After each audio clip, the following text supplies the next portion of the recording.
authentic pansit kabagan, tapsilog at mainit-init na pares.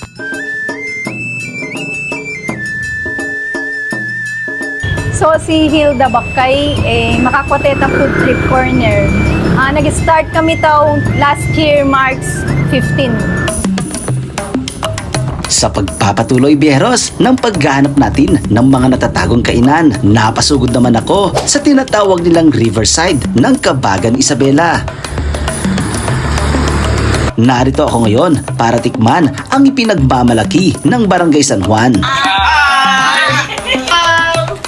Bestseller mi te, ipares talaga doon na top si mi. Kasi yari ipares mi, kada ko ano umeirate compare da. Mas masingo ka no, masabaw. Aro ilaman na at saka ameda mo lang lasa na. Balanse la ka no itempla na.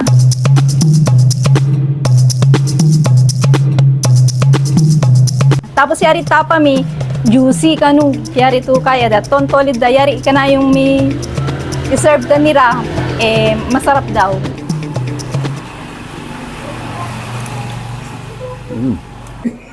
Java rice yung kanilang kanin.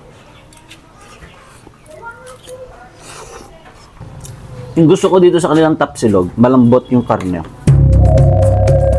Ipinagmamalaki ng bayan ng Kabagan ang kanilang pansit, kaya naman bilang parte ng bayang ito, hindi rin mawawala ang pansit Kabagan sa kanilang menu.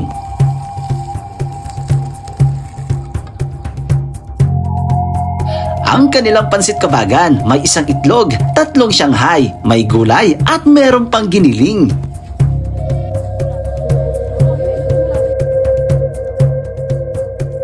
Ito, 75 pesos lang. Tapos, tinan nyo, ganito na karami yung kanilang serving. Lagyan natin ng kalamansi. Actually, tagal ko nang naghanap ng pansit Kabagan dito sa Riverside. Hindi nyo na kailangan pang magbiyahe ng malayo. Dito na kayo. Desisyon nga to mapatayo to kun neto business kasi duwa nga na i-college ko gusto pa makadufong pa ni Mr.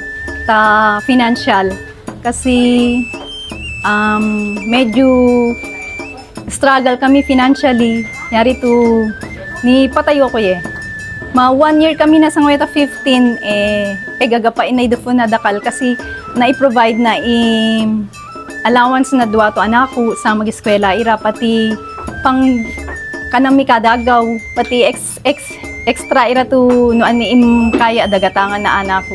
Bukod din ta pares duwa na top na silog mi ira aga din i-offer mi ira pansit, burger, fries, milk tea, halo-halo. Open kami 10 AM hanggang 11 pag maraming customer umaabot kami hanggang 12. Every day po wala po kaming hindi pinapasukan araw-araw. Inaanya ko mga nga mabisita taweta Barangay San Juan, Purok 4, Food Trip Corner. Masasabi ko lang, ma-serve ko tani kamo masarap. Yung sinasawag nilang food trip talaga ang hanap nyo dito sa Food Trip Corner. Malaking tulong nga ang nagagawa ng ating munting vlog sa mga small business owner. Unti-unti silang nakikilala at kahit papaano ay nakakabawi sila ng benta. Kaya kung meron kayong alam na tago, hindi pa masyadong napapansin na kainan, pwede nyong i-comment dyan sa comment section para mapuntahan natin. At kung sakali man hindi nyo magustuhan ang kanilang mga pagkain, wag sana natin silang i-bash at siraan. Sa halip, maging constructive tayo sa ating pananalita para makatulong tayo sa ating kapwa, lalong-lalo na sa mga small business owner. Hanggang sa muli, biyeros, mabalo!